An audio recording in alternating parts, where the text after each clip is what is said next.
Hi everyone, this is April.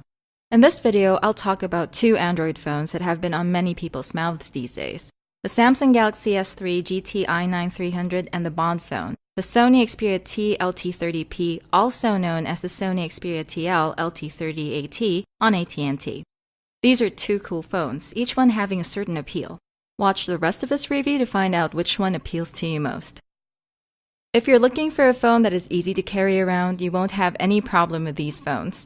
They have nearly the same sizes and are pocketable, but the Galaxy S3 is definitely taller. For thickness though, I find the Galaxy S3's slenderness more perceptible than the Xperia T's. These are predominantly plastic phones, yet they are not as fragile as some people would have you think. In fact, the Xperia T looks solid and feels very solid. The Galaxy S3 too is a sturdy phone. The front of each phone is simple and uncluttered. On the Galaxy S3, it's mostly black screen and dark gray bezels with brushed metal design, plus accents provided by the phone speaker grille, Samsung logo, and elongated home button. There are capacitive buttons here on each side. You'll see them only when they light up. The touch panel is surrounded by a bluish-gray plastic frame. The front of the Galaxy S3 has a business-like air to it. On the Xperia T, the front is all black, accented only by the silver Sony and Xperia logos. You see the bezels more clearly if the screen is lit. Instead of capacitive buttons, the Xperia T uses virtual on-screen buttons for navigation. The face of the Bond phone definitely looks simpler and more minimalist than the Galaxy S3's. The glass touch panel is surrounded by a black plastic frame that bevels towards the phone's edges, which gives the phone some sort of three-dimensional feel. The front of the Xperia T has a mysterious air to it. A bluish-gray plastic frame makes up the sides of the Galaxy S3 and holds the power button at the right side, headphone jack at the top, volume rocker at the left, and micro USB port at the bottom. The sides of this phone are simple and uncluttered, and the buttons are very accessible to the fingers.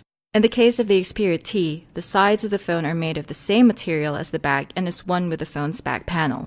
The headphone jack is at the top, micro USB port at the left, and just the phone mic at the bottom.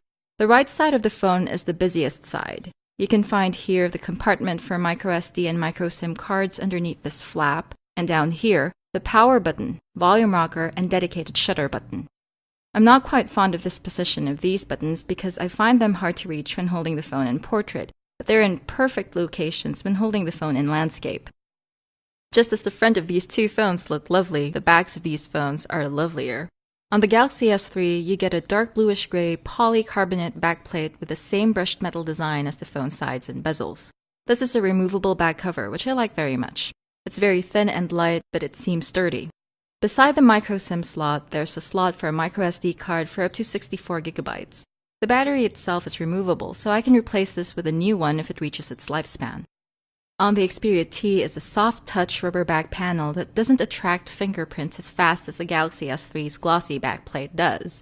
It's a non-removable backplate, but despite that, I like the way that it curves towards the middle. When I hold the phone, I feel that it is resting or leaning securely against my hand. Both phones have amazing high-definition displays, but use different screen technologies. 4.8-inch HD Super AMOLED screen on the Galaxy S3, and 4.5-inch TFT capacitive touchscreen on the Xperia T. Movies, videos, and games are amazing on these two high-definition displays. Especially with the Sony Mobile Bravia engine, the Xperia T tends to produce brighter colors than the Galaxy S3. The Galaxy S3, on the other hand, produces more saturated colors, but I find them more realistic and truer to life than the Xperia T's.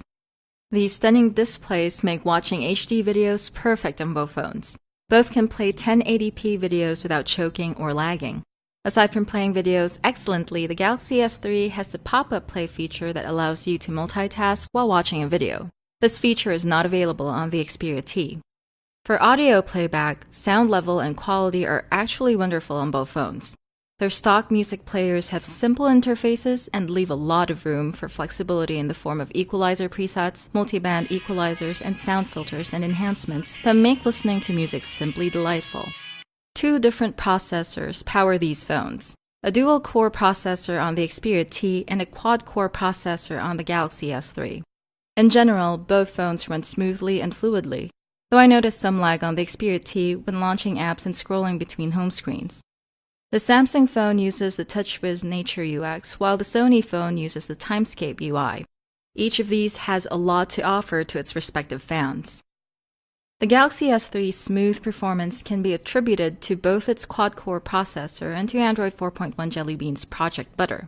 The Xperia T runs only Android 4.0 Ice Cream Sandwich, which in itself isn't a laggy version at all. But why stay with an older version when a newer and better one is already around? Though Sony has promised Android 4.1 Jelly Bean for the phone next year. In terms of storage, the Galaxy S3 simply outweighs the Xperia T. On the Samsung phone, you can get a model with inbuilt storage of up to 64GB plus up to 64GB more of external storage.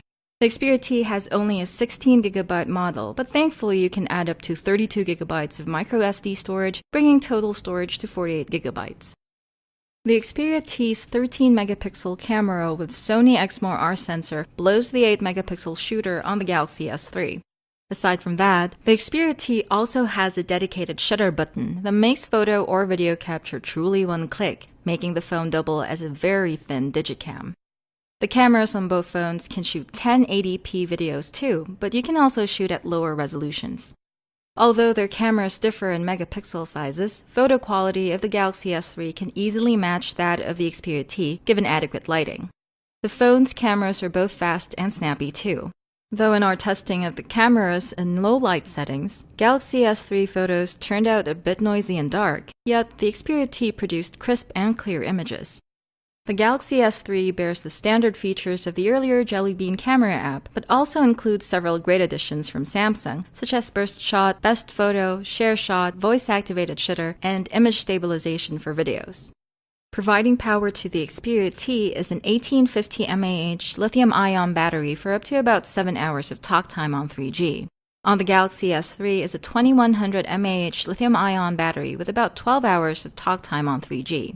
The Galaxy S3 clearly provides longer battery life, but then again, battery life will always depend on your actual usage habits. In sum, I find that the Galaxy S3 offers more power and better performance than the Xperia T.